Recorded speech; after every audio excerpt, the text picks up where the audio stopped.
కాంగ్రెస్ ప్రభుత్వం మంత్రుల తీరుపై మాజీ మంత్రి హరీష్ రావు తీవ్ర స్థాయిలో ధ్వజమెత్తారు. కాంగ్రెస్ పాలనలో మంత్రులు చెప్పే మాటలు కోటలు దాటుతున్నాయి తప్ప ఇప్పటి వరకు అమలు కావడం లేదని విమర్శించారు. ఉత్తమ్ కుమార్ రెడ్డి మంత్రిగా బాధ్యతలు చేపట్టి ఇన్ని నెలలవుతున్నా ఇంకా ప్రాజెక్టులపై కనీస అవగాహన తెచ్చుకోలేకపోవడం విచారకరమన్నారు. దేవాదుల ప్రాజెక్టుపై పెద్ద పెద్ద మాటలు చెప్పిన మంత్రులు మోటార్లు రన్ చేస్తామని ప్రకటించడంతో వారి మాటలు నమ్మి రైతులు నాట్లు వేశారని, తీరా ఇప్పుడు మోటార్లు నడపకుండా నీటిని కిందికి విడిచిపెట్టడంతో రైతుల బోర్లు ఎండిపోయి తీవ్ర ఇబ్బందులు పడుతున్నారని ఆవేదన వ్యక్తం చేశారు. సీఎం రేవంత్ రెడ్డికి తిట్లు, ఓట్లపై ఉన్న సోయి సాగునీటి బొట్లపై లేదని మండిపడ్డారు. నీళ్లు, కరెంట్, మోటార్లు అందుబాటులో ఉన్నప్పటికీ నీటిని లిఫ్ట్ చేయడంలో రేవంత్ సర్కార్ పూర్తిగా విఫలమైందన్నారు. అంటే ఆయకట్టుకు సరిపడా నీళ్లు ఇవ్వగలిగే అవకాశం ఉన్నా కూడా ఈ ప్రభుత్వం యొక్క నిర్లక్ష్యం వల్ల ఇవాళ రైతాంగానికి పంటలు ఎండబెడుతున్న చేతగాని దద్దమ్మ ప్రభుత్వం ఈ కాంగ్రెస్ ప్రభుత్వం.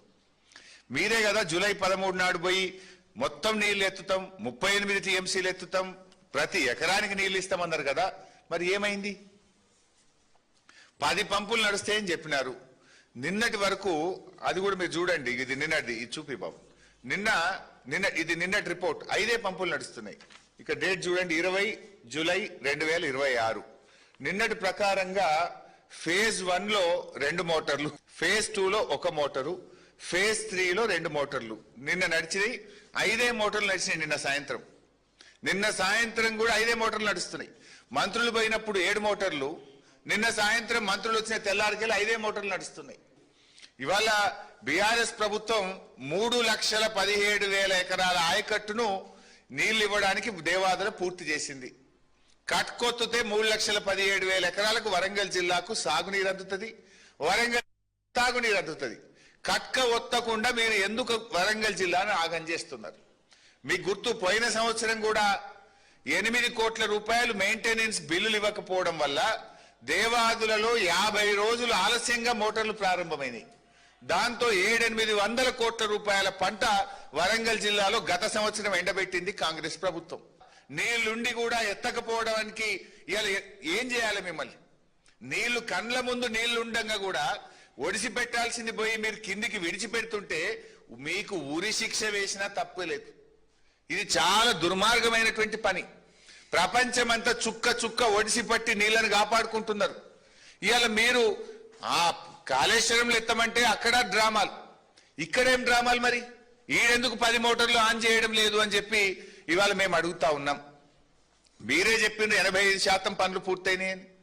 నిన్న పాకాల ప్రాజెక్టు కింద 29,000 ఎకరాల ఆయకట్టు ఉంటుంది. పాకాల కిందగో ఈ కాంగ్రెస్ వాళ్ళు చెప్తే రైతులు నాట్లేసుకున్నారు.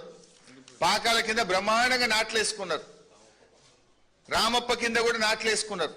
విషయం ఏంది? రామప్ప కింద 5,500 ఎకరాల ఆయకట్టు ఉంటుంది, పాకాల కింద 29,000 ఎకరాల ఆయకట్టు ఉంటుంది. నిన్న పాకాల కింద తూములు మూసేసిండ్రు, నీళ్ళు ఇయ్యమంటున్నారు. ఈడ ఏ ఎన్డీఎస్ఏ కాళేశ్వరం మీదనే మా మీద పడేడ్చినవు. ఏమనంటే ఎన్డీఎస్ఏ అని బీఆర్ఎస్ మీద బుర్ర తెల్లడానికి చిల్లర రాజకీయాలు చేసినావు. ఇక్కడే రాజకీయం. ఈడేం అడ్డం వచ్చింది? 10 మోటార్లు నడపకుండా జూన్ 1వ తేదీ నుంచి ఇవాళ వరకు 50 రోజుల నుంచి ఎందుకు ఈ డ్రామాలు చేస్తున్నావు అని నేను అడుగుతా ఉన్నా. అంటే దేవాదుల విషయంలో నాటి నుంచి నేటి వరకు కాంగ్రెస్ పార్టీది ద్రోహమే.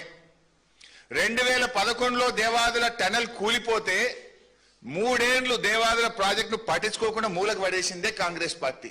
దాన్ని పట్టించుకొని పూర్తి చేసింది బీఆర్ఎస్ పార్టీ. ఇవాళ నీళ్లుండగా కూడా ఇది కేవలం మీ నిర్లక్ష్యం వల్లనే తప్ప ఇంకోటి కాదు.